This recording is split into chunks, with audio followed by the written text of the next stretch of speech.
कुछ महीने पहले कर्नाटक से भारत जोड़ो यात्रा निकली थी और आपने कर्नाटका के सब लोगों ने, युवाओं ने, बुजुर्गों ने, माताओं बहनों ने इस यात्रा का पूरा समर्थन किया। आपने अपनी पूरी शक्ति इस यात्रा में डाली और यात्रा को आपने सफल बनाया। मैं दिल से आप सबका इसके लिए धन्यवाद करना चाहता हूँ। यात्रा ने पूरे देश में एक मैसेज दिया कि ये देश सबका है, 2-3 चुने हुए लोगों का नहीं है, अदानी जी का नहीं है। ये देश किसानों का, मजदूरों का, गरीबों का, युवाओं का देश है। और आपने देखा होगा कि यात्रा में कोई बड़ा सा रथ नहीं था, सब लोग एक साथ चले, नफरत नहीं थी, हिंसा नहीं थी, भाईचारा था, एक दूसरे की इज्जत थी। तो ये यात्रा ने देश को भाईचारे का मैसेज दिया और हर प्रदेश में जो रिस्पॉन्स हमें कर्नाटक में मिला वैसा ही रिस्पॉन्स हर प्रदेश में मिला। कर्नाटक में, केरल में, महाराष्ट्र में, राजस्थान में, हरियाणा, दिल्ली, पंजाब, हिमाचल, जम्मू कश्मीर, हर प्रदेश के जनता ने कहा कि हम भारत जोड़ो यात्रा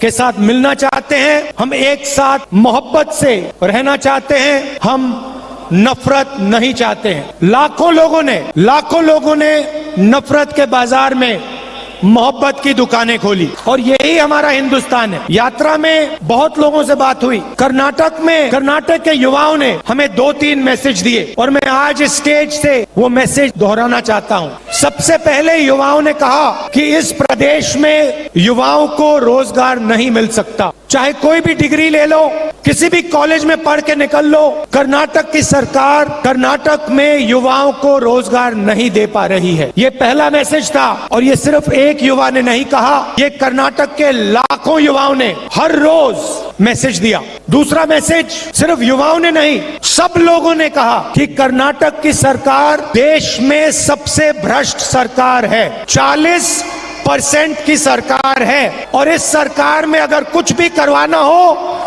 तो 40% कमीशन देना पड़ता है। आप ही ने मुझे बताया कि कॉन्ट्रैक्टर्स एसोसिएशन ने और स्कूल मैनेजमेंट एसोसिएशन ने हिंदुस्तान के प्रधानमंत्री को चिट्ठी लिखी कि कर्नाटक में 40% कमीशन लिया जा रहा है। हिंदुस्तान के प्रधानमंत्री ने उनकी चिट्ठी का जवाब आज तक नहीं दिया है। आज तक कॉन्ट्रैक्टर्स एसोसिएशन और स्कूल मैनेजमेंट एसोसिएशन की चिट्ठी का जवाब हिंदुस्तान के प्रधानमंत्री ने नहीं दिया। मैसूर सैंडल सोप कॉर्पोरेशन में करप्शन स्कैंडल होता है, एमएलए के बेटे को पकड़ा जाता है, 8 करोड़ रुपए लिए, कोई कार्रवाई नहीं होती, सरकार उसकी रक्षा करती है। जॉब स्कैम हुआ, पीएसआई स्कैम हुआ, 80 लाख रुपए का ब्राइब की रिश्वत, assistant professor job scam, assistant engineer job scam, list लगी हुई है। सबसे भ्रष्ट सरकार, देश में सबसे भ्रष्ट सरकार कर्नाटका की सरकार है। और ये मैं नहीं कह रहा हूं, ये हजारों युवाओं ने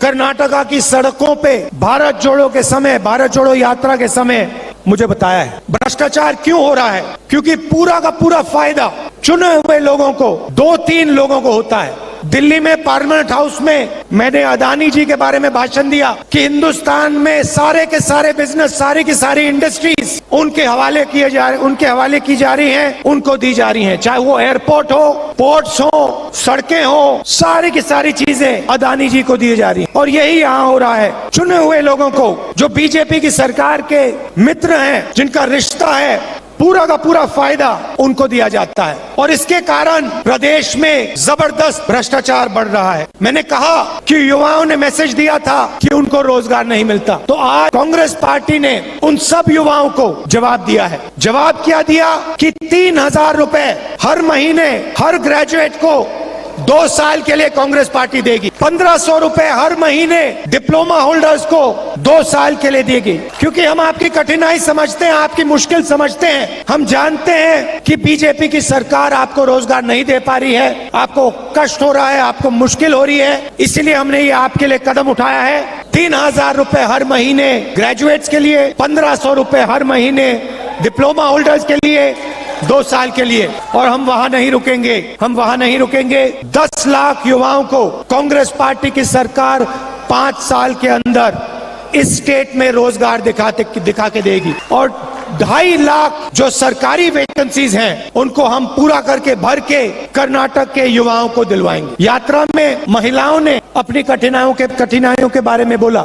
हमने पहले अनाउंस किया है कि 2,000 रुपए हर महीने हम महिलाओं की, कर्नाटक की महिलाओं को गृह लक्ष्मी स्कीम में दिलवाएंगे और अन्नभाग्य स्कीम में 10 केजी चावल हर बीपीएल परिवार को कांग्रेस पार्टी दिलवाएगी और गृह ज्योति स्कीम 2,000 यूनिट मुफ्त में बिजली कांग्रेस पार्टी देने वाली है। तो ये हमारे वायदे हैं। एक और बात उठी थी, यात्रा में उठी थी, जो वायदा सरकार ने किया है एससी रिजर्वेशन को 15% से 17%, एसटी रिजर्वेशन को 3% से 7% जो बढ़ाने का वायदा है उसको एकदम सरकार को पूरा करना चाहिए। तो ये हमारा मैसेज है। हम एक साथ चुनाव लड़ेंगे, कांग्रेस के सब नेता एक साथ लड़ेंगे और ये जो चुनाव है ये कांग्रेस पार्टी स्वीप करके दिखाएगी। क्यों? क्योंकि बीजेपी की सरकार 40% वाली सरकार है, कमीशन की सरकार है और कर्नाटका की जनता इस सरकार को हटाना चाहती है, परे करना चाहती है और गरीबों की, कमजोरों की, आम आदमी,